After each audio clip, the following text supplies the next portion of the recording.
What it is, y'all. It's your boy J10, Tampa motherfucking Wicked. I recorded this interview yesterday, the 30th of October, 2011, with faygoluvers.net. They chose to not release it for reasons unknown. They couldn't tell me. I was contacted by Big Ian requesting I not release it because he knew I recorded it as well. I still feel my story needs to be heard. So thank you, faygoluvers.net, for giving me the chance to have my real side of the story revealed, but this is something I gotta do.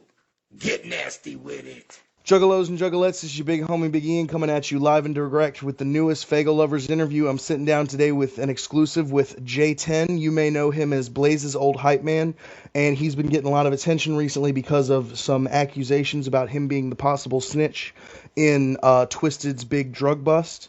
So we got a whole interview planned out for him, so we're just going to get started. So for those of you who don't know, or for those people who don't know J10, tell us a little bit about who you are, how you came to be working in the music industry and with Psychopathic, and then most importantly, why you left Psychopathic.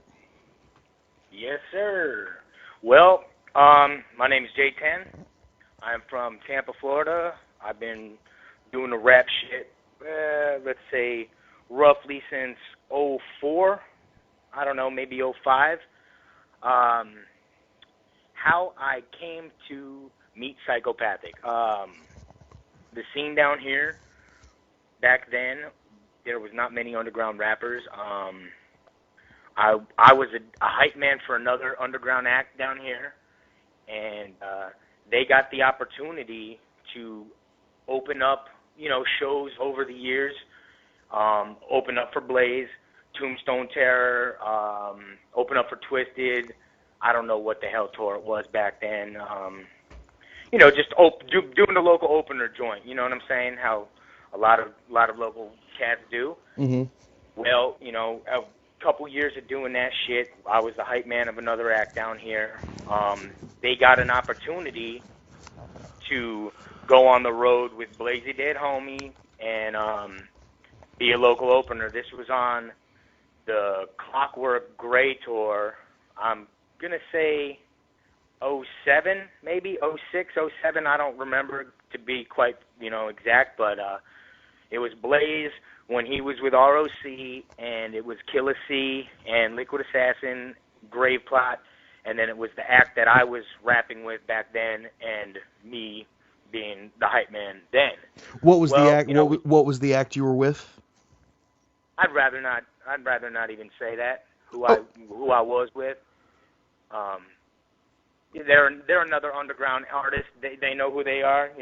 They gave me a great opportunity, but me and that artist don't really speak at the moment as well. So I would rather not even say his name. That's fine. Moving on. Or their name. Yeah, moving on. Got acquainted with Chris on that tour. Thought nothing of it. Came back home, was doing the local shit. Grinding really hard, trying to, bring fans around, doing the merch type thing. When Psychopathic would come through town, ironically, guess who they would give a jingle for? A little bit of that Christmas tree, Come on. So that's how basically I knew Psychopath. That was my in towards Psychopathic. I went on a tour, met these guys. Got along well with Chris, and, he would call me when they would come to town, and I would link up with them and do some business, and that was that, never a hound dog, never anything, just out there doing my own grizzy. They respected that, give the nigga a call, we'd do business, and I'll get the fuck out of there. Half the time I didn't even go to the shows, or asked to be put on any sort of list or anything. I went for one reason. They call me for one reason. I go to the show. So, that's how I got acquainted with them. Twisted would call when they came through as well. And I was told, let's say maybe June of '08. Maybe I'm guessing, but around that time, me and Blaze had been talking on the phone, and or he'd call me and say, hey, what up? Excellent, really excellent Blaze. just, That's an excellent Blaze impersonation, by the way. I just wanted to point that out. Oh, hey, it rubs off on you when you're around a guy. So basically calls me out of the blue. Had mentioned something along the lines when I just hobnobbing with him here and there. Hey, stay your ass out of trouble. Might need you sometime. I thought nothing of it. I thought smoke was being blown up my ass. Okay, stay out of trouble. What's that mean? Well, stayed out of trouble, and got a phone call from Chris that December, and was like, hey, wanted to let you know, gonna need your help here. You want to make some cheddar? Sure, fuck yeah. Who doesn't want to make some cheddar? So in the back of my mind, I'm thinking I'm gonna go out there. I'm gonna be the next Matt Nips, or I'm gonna be a runner, or I'm gonna be stagehand, or whatever. Basically my lifelong dream. Hey, get to work for fucking Psychopathic. Holy shit, you know what I'm saying? And it didn't matter to me, being a juggalo since the mid '90s. Who's that? If you're a ninja, whose dream isn't that? If I could only work at the warehouse or whatever the fuck it is, my way in. Let me get my way in. Well, he told me, in not too many words, basically, Brian, ROC can't do the shit with me, right now. I need your help. You want to rap with me? So he put me on. This is December '08, and I went out. My first tour with Chris as his hype man was the Bring the Noise tour. Cottonmouth Kings, La Coca Nostra, Blaze, Big B. Shit was dope. I went out there like a Mexican jumping bean. I'd never been, you know what I'm saying? I'm exerting all the energy I can. I don't know. I don't know my place yet, you know what I'm saying? It's my first tour. I'm just trying to fucking survive out there, I'm a rookie. And basically, me and Chris got along super, super tight, I was just willing to go above and beyond for him. And, we were starting to get things cohesive as for choreography, as for stage presence, as for, just the whole rigmarole of being an artist and trying to excel and move yourself up. And that lasted for, let's say, from December of '08 until this past Hatchet Attacks. And I've got pages and pages of brainstorming right here to get onto it, but, make a long story short, this year, 2011 itself, has been kind of astonishing itself, because New Year's Eve, I always play New Year's Evil with Blaze. Have done it for the past 2 or 3 years. Didn't get offered to play this year, Talked to Chris. Oh, well, I think ROC is just going to do it. We'll do something special for the Juggalos. We'll have ROC come out there with me. All right, bet. Because Chris, and we put this on the record, Chris came out of pocket for everything for me. Psychopathic had no ties to me, never paid me, no affiliation to me. I worked for Grundy Enterprises. That's who paid me. And Chris, being the gentleman that he is, came out of pocket for me every time. Fly me the fuck up to Detroit, call me, hey, itinerary, check your shit, blah, blah, came out of pocket.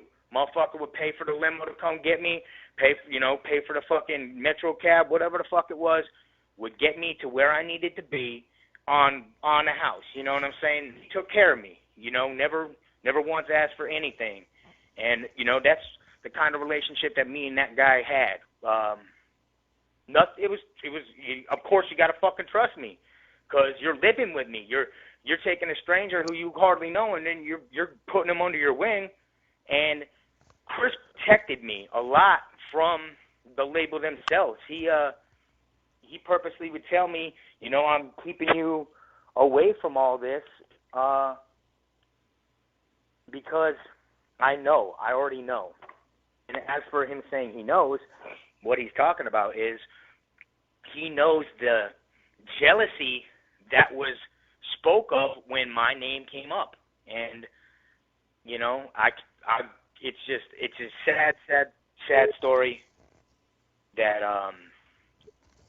he's in the place that he is right now, because he's a great dude, but he's fucking stuck between a rock and a hard spot, and I feel for him, because it just sucks.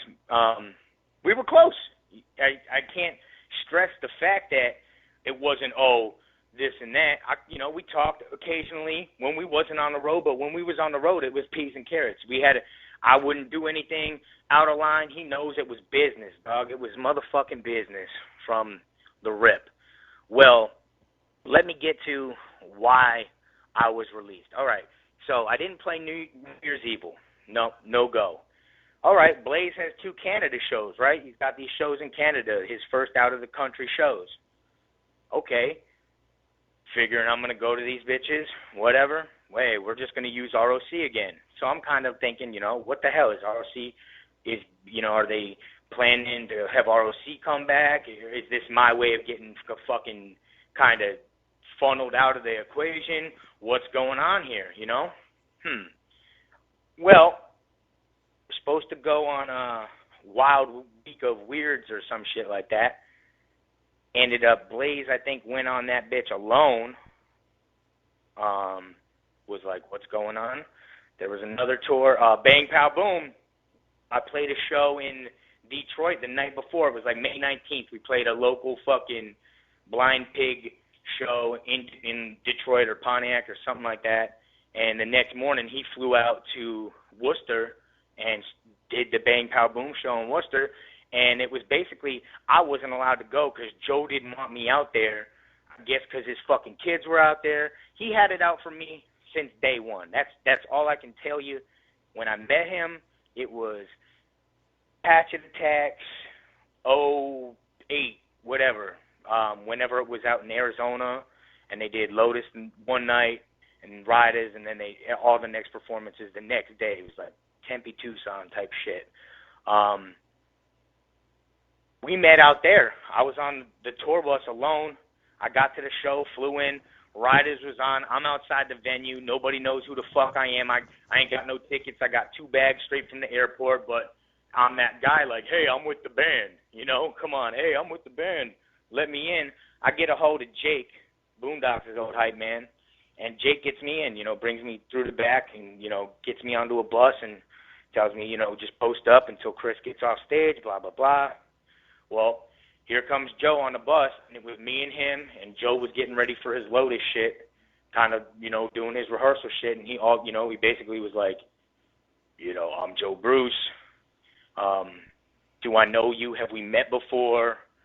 And that was about the extent of the words that were said. Do I know you? No, I'm J10. I'm Chris's new dude. Okay, I'm Joe. And that was it, As for this year, still, let's go back. They released me on the fucking Gang Rags extended cuts. They put me on 2 tracks, Simply Fresh and Ghetto Benefits. I was, told, hey, do these verses. I got these verses for you. Hell yeah. I'll see what I can do. Throws me on this shit.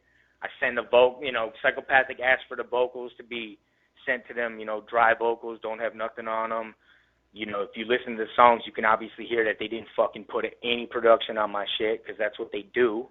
I'm not the first one to say this.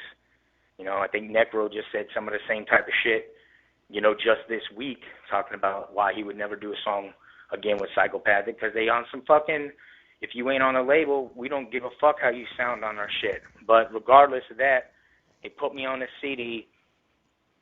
They press 1,000 copies. They sell, 500 of them bitches in the first few days of that drive-by tour that Blaze did this year. He tries to get the rest sent out. Joe, I guess Joe wouldn't fucking send them out because I'm on it. What the fuck are you putting your hype man on? He's just a hype man. Fuck that kid type shit.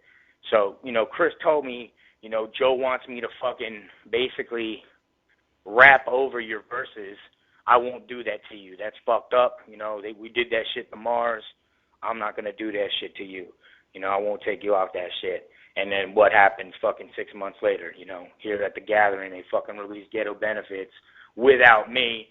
And it's just fucking janky work because they just took my verse out, scooted ROC's verse before, and then just let the other verse ride the fuck out like Patchwork Patty. Why I was let go. Here we go. They had a meeting. I guess they had a meeting at the Lotus Pod about me. This is early 2011, maybe February. This kid, who the fuck is this kid? He ain't signed. He ain't nobody to us. He's getting too much attention, too much shine. Fucking, who is this nobody? He's getting too much attention. He's diverting attention from where it needs to be. Let's fucking get rid of him, So general consensus is fucking get rid of me. This is February. I get a call, actually, from somebody at Psychopathic. I'm not going to divulge any names, but somebody there that works for them or worked for them called me, and they're basically my little eyes on the inside. They didn't know that I was that tight with motherfuckers there that are willing to call me and be like, yo, blah, blah, blah, they're having a meeting about you. They're not talking about firing you, which they were, but, the next day, Blaze goes in. This is what he told me. I don't know if this is true, but this is what Chris told me. And I have no reason not to believe him because me and him shot each other straight as motherfucking arrows.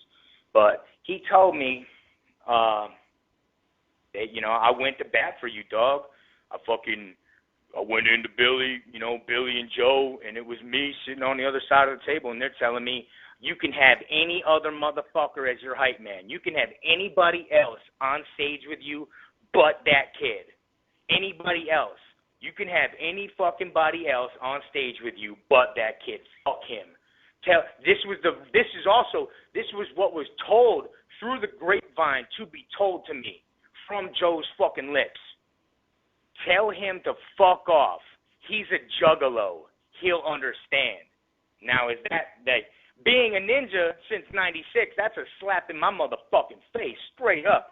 Tell him to fuck off. He's a juggalo. He'll understand. Little did they know, yeah, I was an OG alpha fucking ninja, dog. I ran shit. You know what I'm saying? How the fuck do you think I worked myself from being at shows, traveling the country for years, going to Fright Fest on Greyhounds, going to Hollow Wickets, doing the whole real deal as a ninja?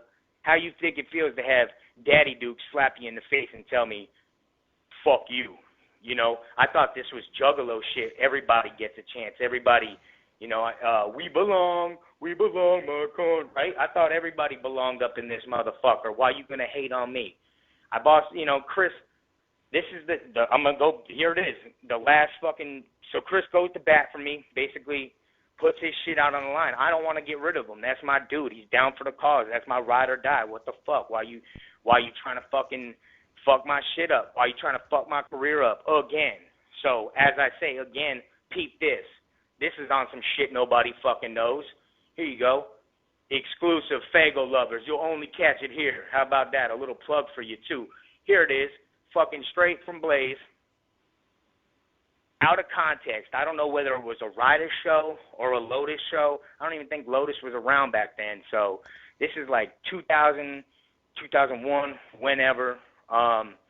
Chris is fucking sweating balls after a show. I think Riders, sitting there winded as fuck, almost puking, drenched in sweat, you know what I'm saying?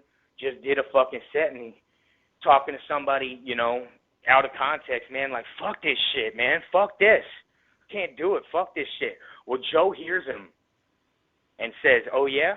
Oh, yeah? Fuck this shit? I'll show you fuck this shit. Call somebody back at the label. I don't know who he called. Could have been Webmaster Gordon back then. Could have been somebody else. But tell somebody at the label to fucking kill Chris's career. Basically put out a fucking newsletter, put out a Hatchet Herald, put out something, whatever was back popping then, put out the news that Blaze, your dead homie, retired. And I know you remember this. You remember when Blaze mysteriously retired? What happened to Blaze? What the fuck?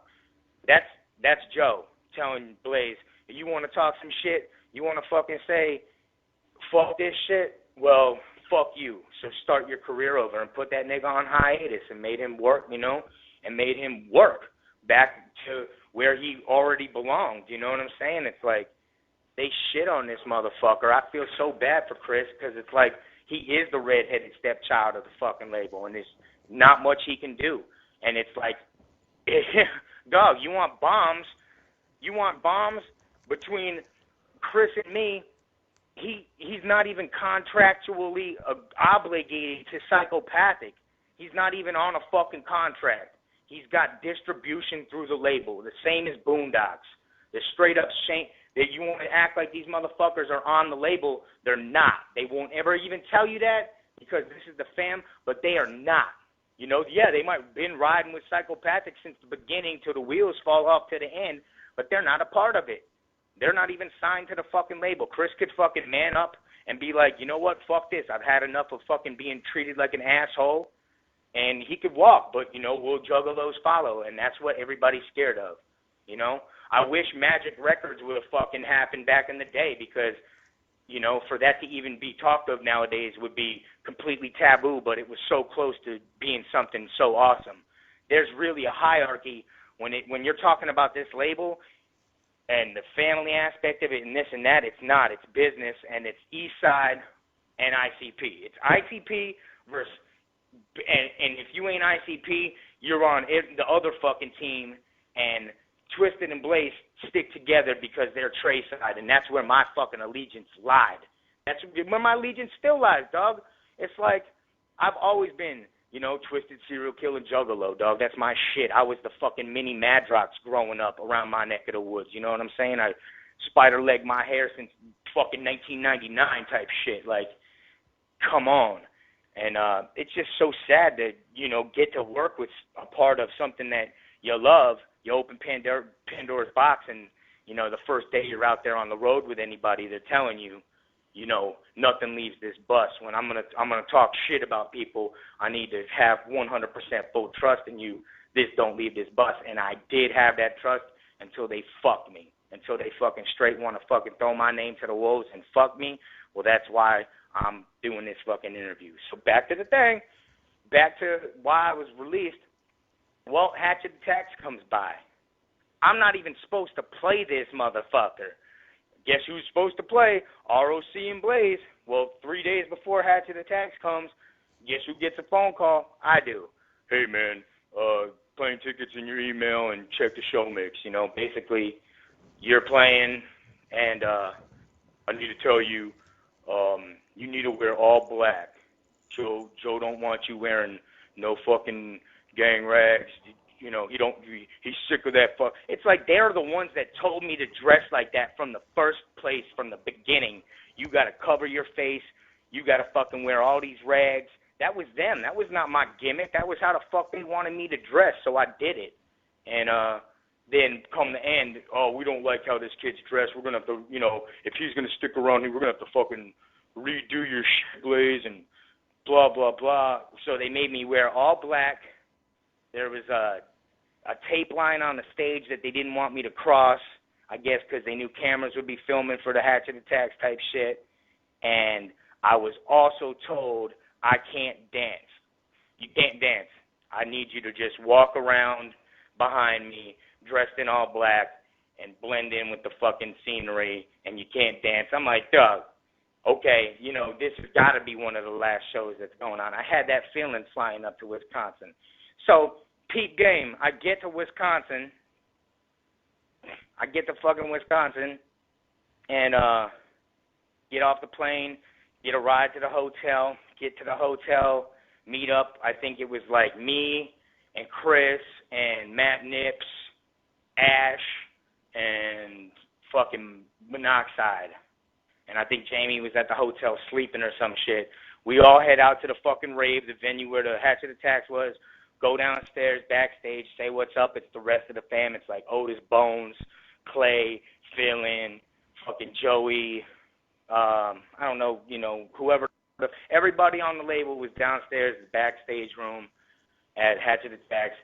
I pinched off in the corner. I saw where Joe's shit was, like, set up. He wasn't in the room. He was in the wrestling ring fucking doing his announcing shit. He comes backstage, peeks his head around the corner, kind of sees me. I don't know whether he texted Chris or texted somebody or whispered something to somebody, but here comes Blaze tapping me on the shoulder telling me I got to get my shit and get the fuck out of backstage because Joe's being a fucking big baby and was kicking me out of backstage at Hatchet Attacks like when I'm part of this shit. So Blaze and me left. Chris was like, I don't want you sitting out here alone. I'm like, dog, I got 100 heads here to see me alone. Like, you act like I don't got homies. It's gravy. If you don't want me back there, just say so. No, no, no. So we went back to the hotel and talked from about 4:30 to 9 o'clock. We went on at 10, I think, and we talked for 4 or 5 fucking straight hours. And Chris wasn't even gonna fucking play hat to the text. He blew the fuck up on the way out, was like, fuck this shit, I'm not fucking playing this shit. You niggas want to fucking treat me like a bitch all the fucking time. This is the last straw. So they got photographers backstage, blah, blah, blah. I'm advised to not be in any pictures, this, that, the whole nine. So during the fucking conversation at the fucking hotel,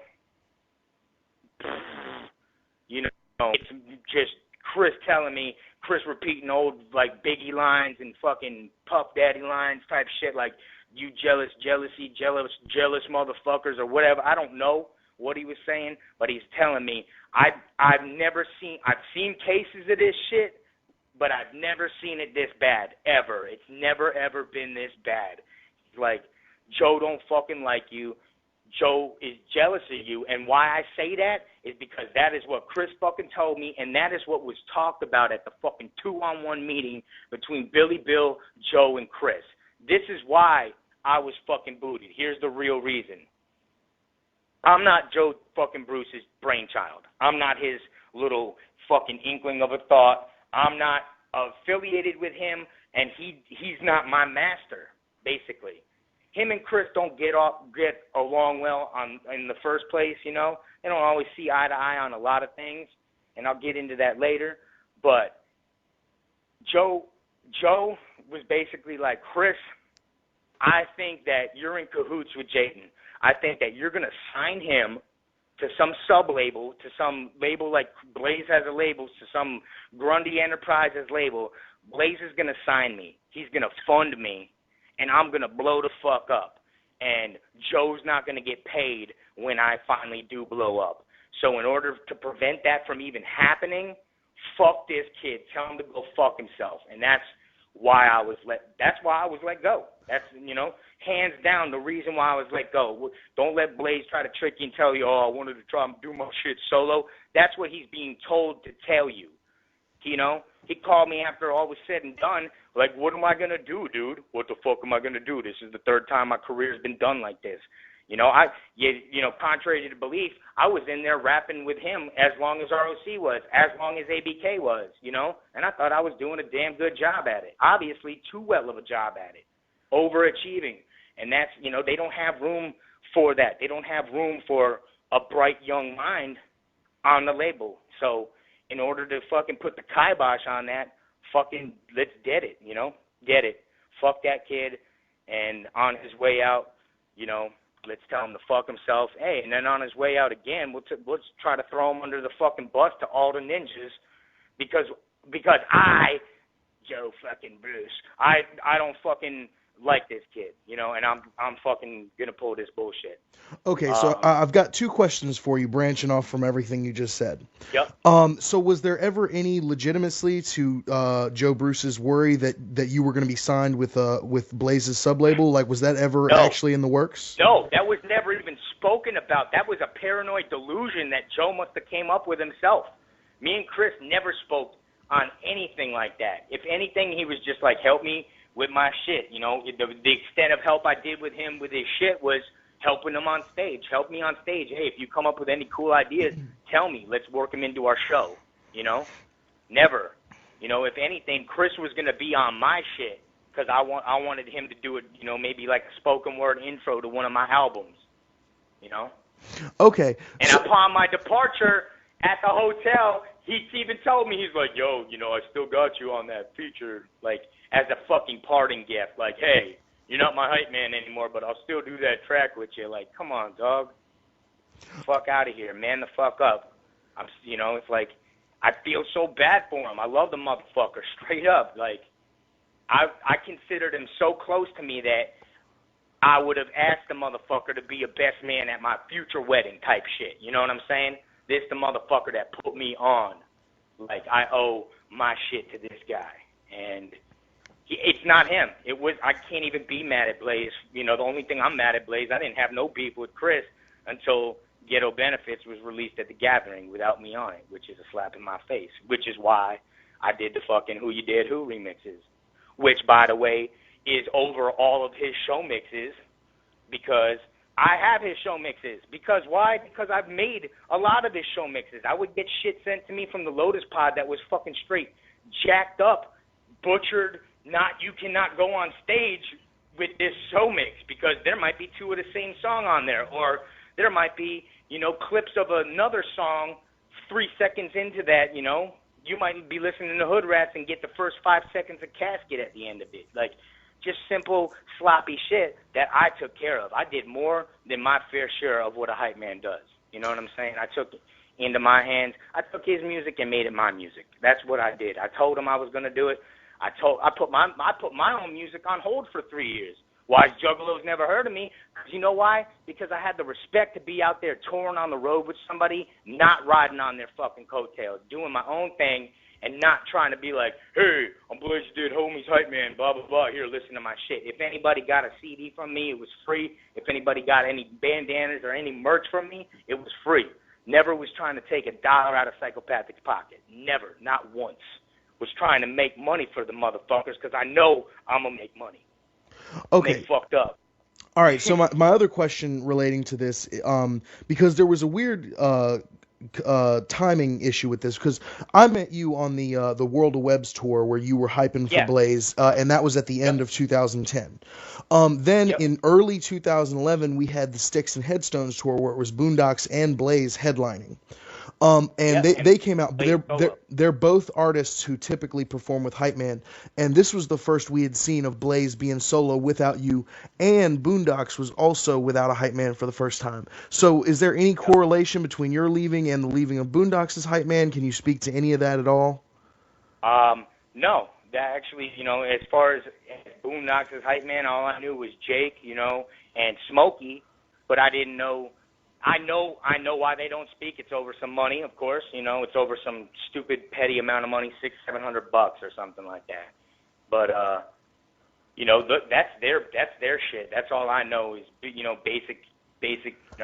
Okay, basic so shit. the reason most juggalos know. Okay, so the reason you left Psychopathic and the reason they are no longer affiliated are completely unrelated. They just happened to happen at the same time. Like, yo, let's ditch the Hype Man. No, it had nothing to do like that. It was, we've had enough of this kid. He's fucking getting love. It's like how I'm gonna fucking do these verses on Blaze's shit and literally get text messages from Jamie Madrox the day I haven't even heard my verses produced. Like, you killed it, homie. Coming from the dude that I emulated for fucking 10 years of my life was a giant pat on my back. Like, damn, I'm finally doing it. I spit a couple fucking verses for the Hatchet. They put me on. Now Jamie's hitting me up telling me good job, cool. On sky's the limit. Well, that's what I thought, They gave me a taste and they fucking took it away. And, I am bitter about it, but not bitter enough to go fucking snitching on the police and oh my God. Okay, all right. So when do we get to talk about that? Yeah, I was gonna say. So I think we've moved on to moved on from why you left Psychopathic. I think that's reason is clear. Yeah. So now let's move on to this whole snitching controversy, which is why we're really here in the first place. So as everybody knows, Twisted was on the American Psycho tour with ICP. They had a show date in Tampa, Florida, and during that time they got busted for pot by the cops. And then it immediately came out. There were rumors posted on Facebook and Twitter by Corporal Robinson, and then it was affirmed and retweeted by lots of other people that you were the snitch. Then it came out that Twisted spoke to TMZ saying that they had been snitched out, and all implications were pointing directly at you.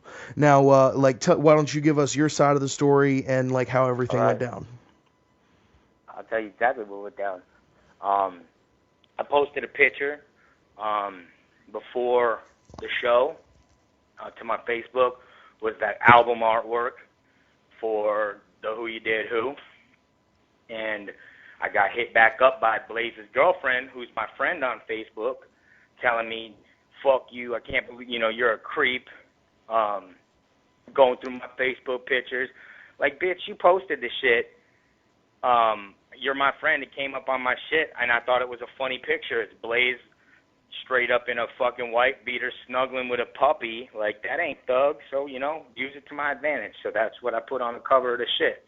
Well, I post that. I'm sure that, before the show, they already knew I'd be there. I get to the show, let's say about 5:30. I'm sitting in the fucking parking lot. I rolled to the show alone. I don't need no fucking homies to roll deep with me. I'm sitting there. Nobody's there. You know what I'm saying? There's like a bunch of ninjas in this hotel, which is the hotel, the Days Inn Hotel and the Green Iguana share the same parking lot. I guess Green Iguana didn't have enough parking, so they asked the Days Inn, hey, overflow parking, can we, use your parking lot? You can charge, whatever, blah, blah, blah. I don't know. But I've never even been to this venue. Get to the show, start to see a few people I know, sitting in the car, bullshitting, rapping, showing some people the shit. Actually sitting there smoking, fucking, I ain't gonna lie, sitting there smoking, fucking rapping, bullshitting. I get out the car, see some more homies. I see an old school JCW wrestler, Haystacks. I don't know if anybody remember that motherfucker, but saw him, handed him a copy of the shit, and here I'm looking at the bus, and then three motherfuckers get off. It's Monoxide, it's Dustin, I guess they're somebody's runner, maybe Twisted's new runner from Baltimore. Homie, I thought a homie of mine, I've known Dustin for years as well. It's my dude. And Corporal Robinson, and I make eye contact with fucking Monoxide or Mono, whatever the fuck they call him, Paul, and he kind of looks at me, and then we make eye contact again, and then I see fucking Corp come, make a beeline for me, get all up in my grits and gravy, starts, running his fucking mouth. What the fuck are you doing here? All that shit you motherfuckers are talking online, blah, blah, blah. You need to get the fuck out of here. Get the fuck out of here, or I'll make you get the fuck out of here. Are you clear? Are we clear? Yeah, I said, motherfucker, yeah, we're clear. Even better Corporal Robinson impression, I might add. Well, I've only talked to him a few times. That's basically what it sounded like to me. Are we crystal clear? Yeah, I'm crystal clear. My point here is closure. I'm coming to this show to get some closure. That was it. So I basically get kicked out of I'm like, dude, this is a fucking parking lot. I'm smoking some fucking trees here. I'm smoking trees here. You know what I'm saying? This is a parking lot. What the fuck? And then, basically, you need to get the fuck out of here or we'll make you. Okay, cool. The threat's there. I'm out. I'm not trying to fight some motherfucker that gets beat up with baseball bats and cut up with glass, dog. I'm not stupid. Come on. So he wants to say, oh, you ran like a mouse. I turned my back. I walked to my car. I got in the car, closed the door, and drove out slow enough to roll the window down and hand CDs out to this girl, Brittany, and this other girl, Snatch, that I know from, the 727, the opposite side of the bay. So I wasn't peeling out. I was driving out slow enough to roll my window down and hand out CDs. So let's get that straight as well. And it's funny how the first person to call me a snitch is Joe's right-hand man, because that was probably the fucking, that was the plan. Even if they didn't get popped, that was the plan. Let's fuck this kid. I fucking hate this kid. And for him to come here and do, juggalos want to ask, wow, that's bullshit. Why would you go to an ICP show and release a disc CD? Why the fuck wouldn't I? Why wouldn't I? Juggalos aren't the same as what they fucking used to be. It's few and far between when you really meet a true ninja nowadays.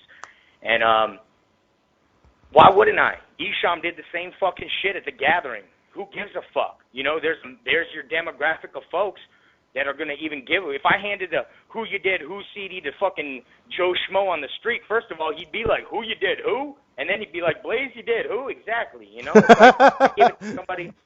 I give it to somebody that actually knows what the fuck's up. Why not? And I thought I did a damn good job on it because it's straight pain. Not only does it tell a lot of the truths, talk a lot of shit, it's straight homage. It pays homage to the man that put me on, dog. I do a cover of Escape Artist there, like a straight cover of Escape Artist that sounds, just like Chris, dog. It's like I put 11 of my fucking eggs in somebody else's basket, and I'll be damned if I don't get their fucking dozen, and end up with the baker's dozen. Like, I'm going to get my 11 and then one of yours, and then I still got one of mine. And you'll never, you know. It's like when I was leaving the Hatchet Attacks Hotel, dog, when me and Chris fucking last saw each other, was basically like, and don't be surprised, nigga, if one day you're opening for me, you know? And he was, you know, like, you know, yeah. And you know what else was told at that fucking at the fucking hotel? Conversation between me and Chris. You know what he told me? You know what he told me, Joe? Because you're probably listening to this. He told me to fuck your wife.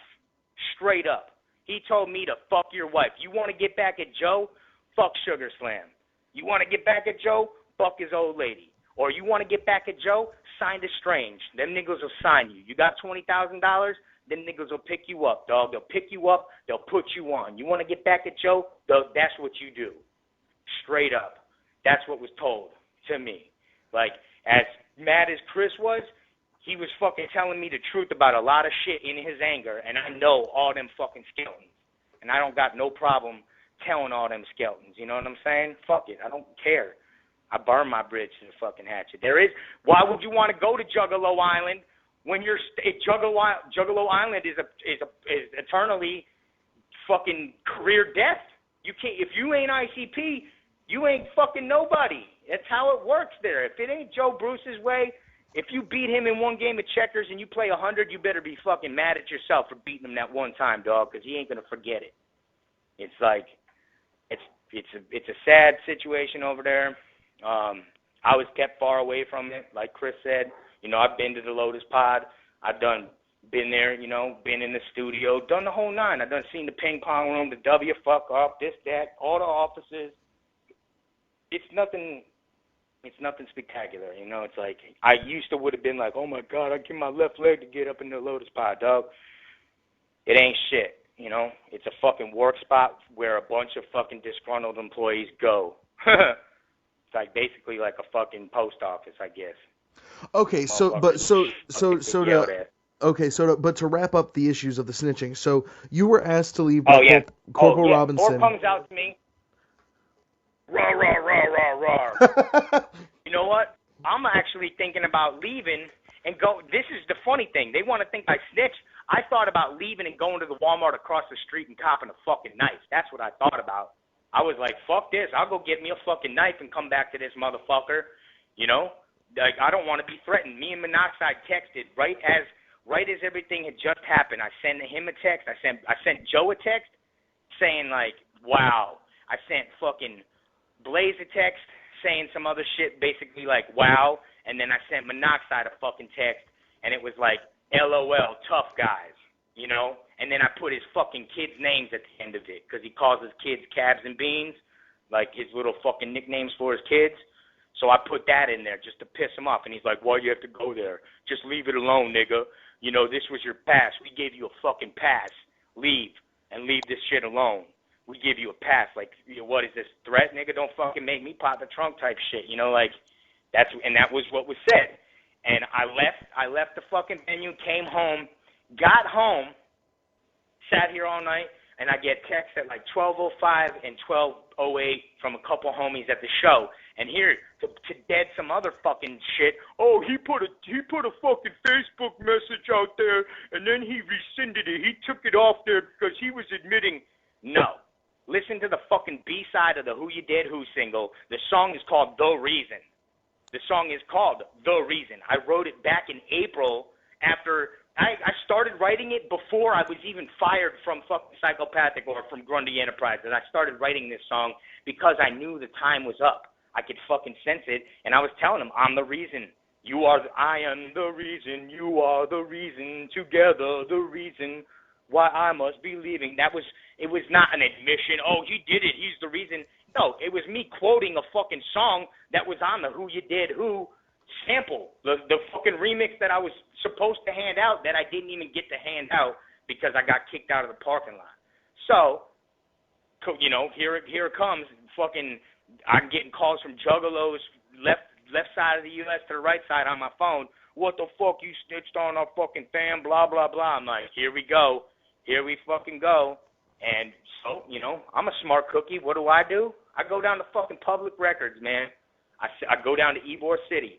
They tell me, these cops didn't arrest them. You got to go down to fucking Franklin Street. You got to go to TPD headquarters. Never even been there my whole life. It's like I'm feeling like I'm on Dexter or some shit, you know, like up in the fucking police department. Sit there. I give them their names. I'm like, yep, Paul Methrick, Jamie Spaniolo, and Chris Rouleau. What do? 15 cents a sheet, 9 sheets deep, $1.35. Hand me over my shit. I read through it, call a couple people, read through the fucking report. Blam! In ink. The reason why the cops were called to the show, there was some, I'm not saying juggalos are druggalos either. I'm saying motherfuckers that put needles in their arms. Yeah, and if you're a juggalo, you are a druggalo. As far as drugs, marijuana ain't a fucking drug to me. Everything else is. Sorry. Alcohol even. I don't even drink. I gave up drinking alcohol to rap with Blaze. By the fucking grace of God, November 9th, 3 years sober. Cause of the mic, cause of the hatchet. Like, come on, dog. You give me a chance to turn my life around, and that's what I was doing. As for the snitching, hell no. Fuck that. Never. Very bad timing. Very, very, very bad timing. A shitty situation for anybody involved, knowing that if you get popped in Florida with any weed, it's no tolerance type shit around here.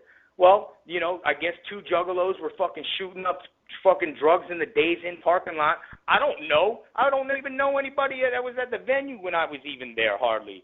So, I guess the Days Inn owner-operator, this Patrick Patel, who even gave a fucking written statement to the police, said, yeah, I called the cops earlier in the day to have them on heavy patrol and heavy foot patrol in this parking lot because of fucking criminal activity, drugs. He didn't want fights.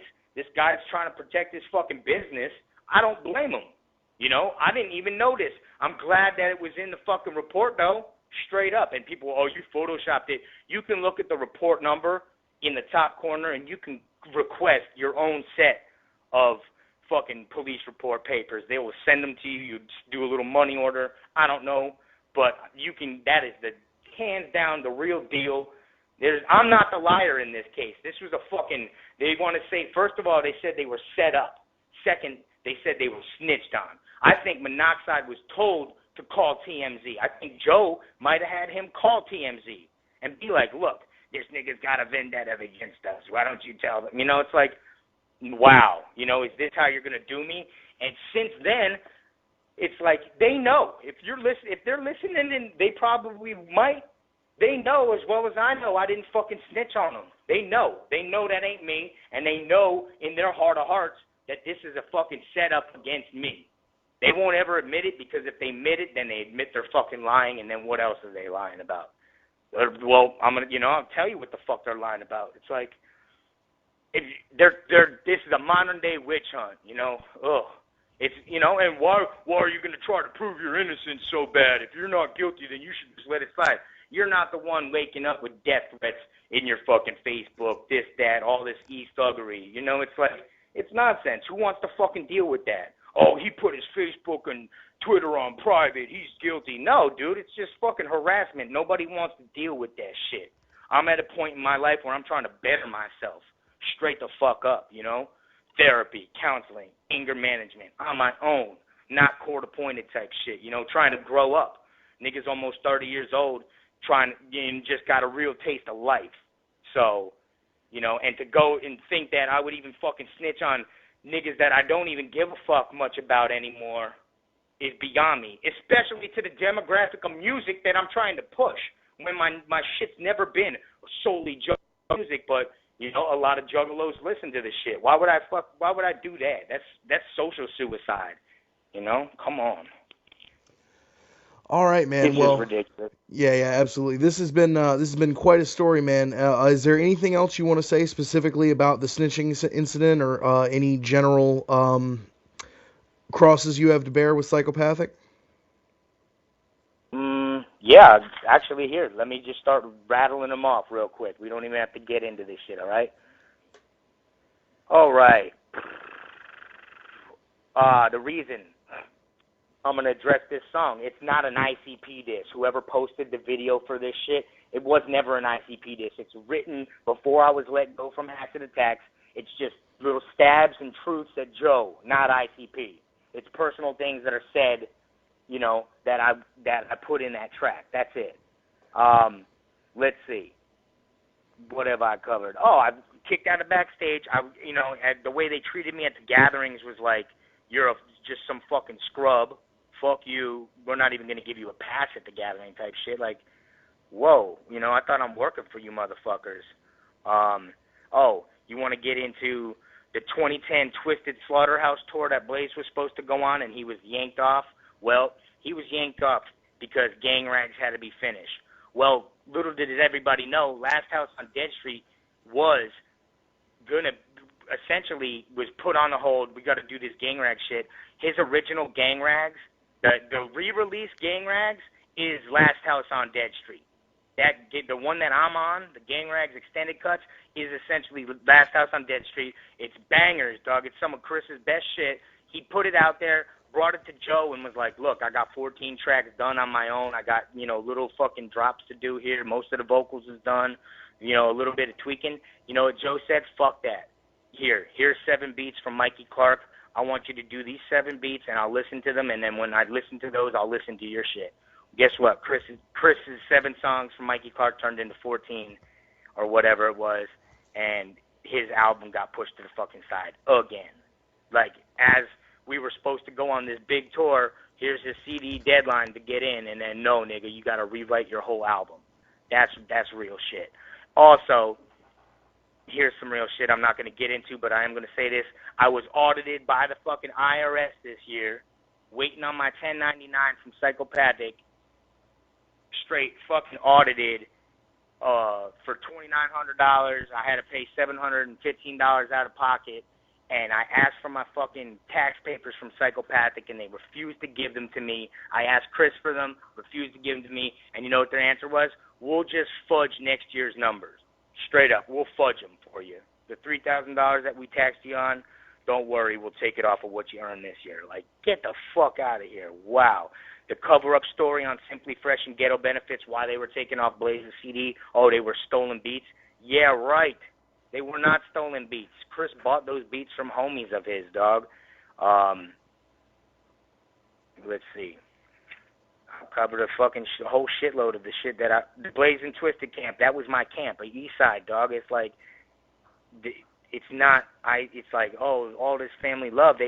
Everybody on the label has their own voice impersonation of Joe. You know what I'm saying?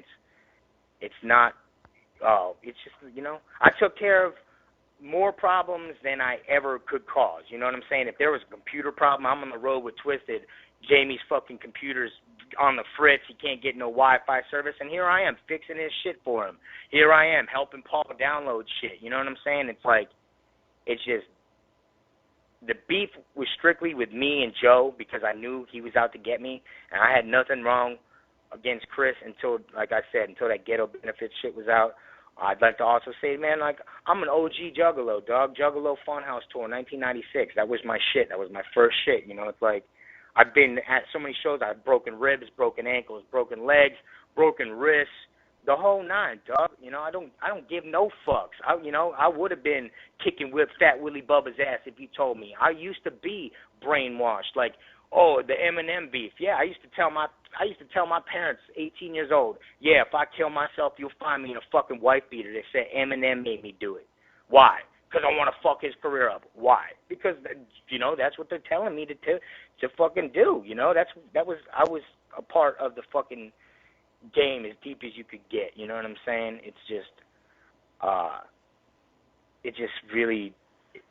you know, here we go. Big Money Rustlers.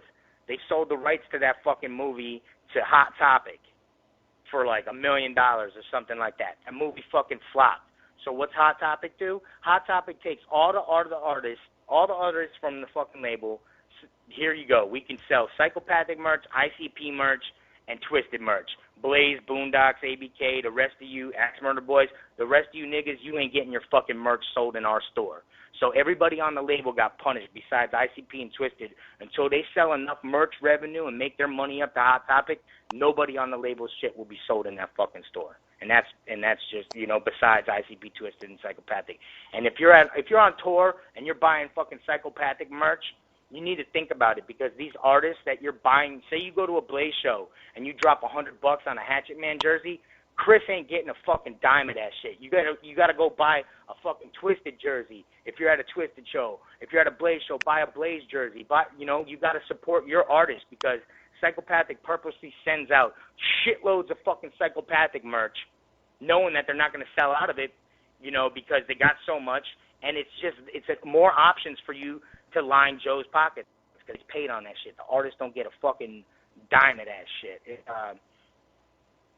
You know, all right, Blaze had to buy his own gathering banner. Come on, the niggas on the label, you're charging them $5,000 or something stupid to buy a banner that isn't even that dope, you know.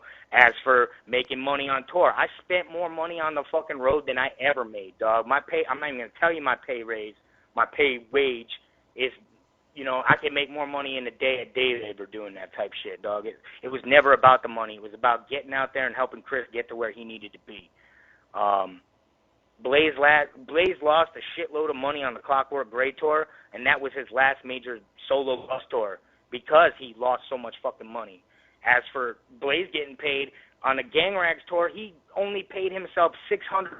That's it. Like, besides what he made on merch and other shit, he paid himself $600, dog. Came out of pocket and go do that shit. It's like, this motherfucker is about the business. You know, I feel bad for him.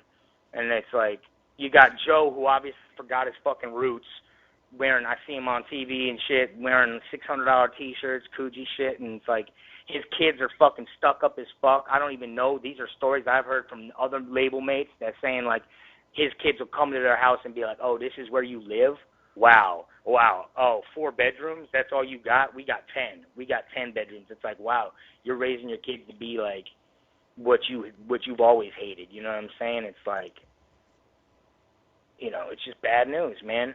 Joe had a crackhead homie on last year's Christmas tour, that nigga Lalo or whatever. Bought him a new mouth. Bought him like probably $5,000 to $10,000 worth of dental work, and he can't even fucking hook his homie Corp up with with new teeth. It's like, you got your fucking henchman, your do boy, your brother, whatever you consider him, on the side, and you can't even reach out and try to help this motherfucker, but you can help some crackhead you used to wrestle with you in the 80s out? Come on, dog. And it's like, upon my departure, there was a JCW event in Detroit, I don't know, probably April or so of this year. Joe had 2 homegirls at his house afterwards. You know, him and Corp had some hoes up at Joe's house, was trying to fuck them. I know these hoes. I know these girls, not hoes. I know these girls. One of them called me from his house. He was trying to fuck, and they wasn't having it. You know, I told the girl, I was like, tell Joe to mention my name. Tell him you ain't fucking him because you want to fuck me. And that didn't go over well. Joe was like, oh, I don't know who the fuck you're talking about. And 2 days later, Corp's texting these hoes like, yo, Joe's really mad at you for even bringing that cracker's name up at our fucking house. That's bullshit. You know, it's just, and he still didn't get no skins on top of it. But it's just sad that the people that I fucking grew up loving have just completely sold out to corporate America. You know, I didn't snitch. And guess what? Now the fucking feds are on your ass. You know, straight up. I saw that shit on CNN. And how funny is that shit? That everybody want to point the finger. What? Am I the FBI now? Holy shit! I've been a secret agent, fucking juggalo hype man. Blaze is, in my eyes, in my opinion, Blaze is fucking dopest hype man. Fucking keeping shit live as fuck. And then I've been on the side, fucking Men in Black in it. Doing the CIA. It's like, come on, dog. What are you talking about, feds? Like, I hadn't heard any updates. The feds did. You didn't see that CNN fucking art that they posted two or 3 days ago on CNN? Did a whole expose on juggalos and how the FBI has been targeting juggalos as, you know, as a potential downfall on American society. You're talking about the FBI report. Okay, I'm sorry. I thought you meant something different. Okay. No, I'm just saying, like, it's just ironic how everything happens for a reason and shit hits that fan all at once. It's like these guys that said they would never sell out, here they are, Thousand Ways to Die, fucking, oh, here we are at the SNL studios about to head over at MTV. It's like Joe never wanted to be everything that he became. You know what I'm saying? And that's sad. It's like I had nothing. Man, I remember fucking 1996 shows, dog. Violent J in the crowd with his fucking dreads, like trying to rip that nigga's hair off because I just, that's all I had, man. I held on to the hatchet. That's all I had for the fucking longest time.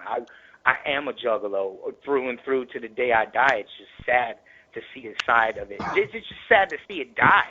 You know, it's like you're watching your grandpa with terminal illness and you're just watching him die, and it's just, it's not what it used to be. People can say, oh, it's the new breed. It's not what it used to be. I used to be that kid that would see a hatchet man on a car and drive 5 miles out of my way, hanging out the fucking window. Yo, what up, ninja? You want to smoke a fucking chronic blunt type shit? Like, that's me. That was me, handing out fucking burnt CDs, old school style, rocking fucking ICP merch, homemade style in the 90s because they didn't even have merch back then, really, unless you were at a show getting a shirt. The first ICP doll I ever had was a fucking Ken doll that I fashioned into a Shaggy with fucking homemade model paint.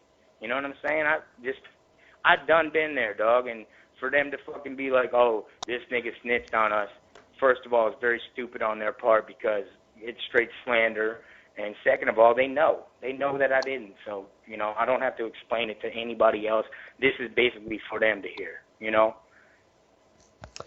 Wow. Well, J10, I got to thank you for Yes, an it's been amazing nice. interview. I'm sitting here, got cat shit mouth. Man, if I wouldn't be doing my part, I'd be a dick interview if I didn't ask you, like, what's next in the world of J10, man? Like, are you doing music? I am working with, I got new producers. I'm working with King Kong. I'm working with Reckless, and I'm working with this dude Chucky Boy Jetton from all down here in Tampa area. I've got 2 full albums. 30 songs are written, ready to rock and roll. The first album I'm going to drop is called To the Moon. It's the fucking shit. Every song sounds different from the rest. It's about my life. It's what I'm going through right now, all my trials and tribulations. And the second album is straight fucking hood anthems, fucking bangers, dog. It's called Bangers. And it's just ridiculous. It's guerrilla music, fucking slumping out the fucking hood, slumping out the trunk. As for shows, nothing's booked right now. Kind of taking a break, kind of fucking feeling out what I'm going to do, which direction I'm going to go.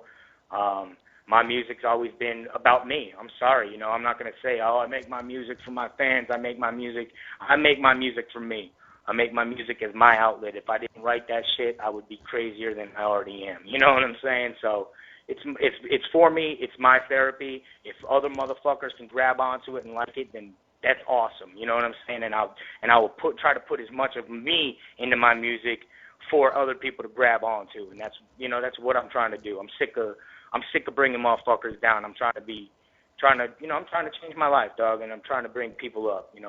Sick of being a scumbag. Okay, and for anyone interested in grabbing a copy of that album when it comes out, like, do you have a website or a fan page that you operate through where people can buy your music? Hit me up on the Facebook, Jayden Tampa Wicked, or hit me up on the Twitter at Tampa Wicked. As for website and all that, once the album's done, I'm gonna get all that handled, and I'll be posting that on those websites. But as for everything else, I'm kind of, I'm trimming the fat. If I don't know you, and all you're gonna do is fucking sit there and talk shit to me, I don't need to know you. You're a negative impact on my life, and I'm good on that shit. Like I said, the truth will prevail. Truth always prevails. It's sad that they fucking wanted to throw me to the wolves, but that's what they do. They did it to fucking Isham. They did it to Mars. They did it to Misery. And I didn't have no beef with Blaze until also at the gathering when he's telling Juggalos. J10 said fuck Juggalos. Yeah, I might have said that out of context to him in a private phone call, just like I'm putting all the shit that he told me in confidence on blast. He put me on blast, but that's the game, dog. It's the music game. It's a motherfucker. It's a tornado, and I'll be damned if I don't end up on the TOP. straight up. They already know. They're fucking shook, dog. It's straight. It's not cockiness, it's confidence, because I know what I do is good. That's it. All right, J10. Well, I can't thank you enough for this awesome interview. Thank you, Big Ian. Hey, everybody out there, Fago Lovers is the fucking shit. I know they don't like me. Fago Lovers don't got no love for J10, never have. But Big Ian's the fucking man. He wants the truth out there. This is the truth. Shout out to Sandman. I know you up there in the VA too. What it is. Yeah. That's it, y'all. Stay the fuck up. Juggalos. Sorry, man. Go ahead. Juggalos, Juggalettes, has been J10 and Big Ian. We're out.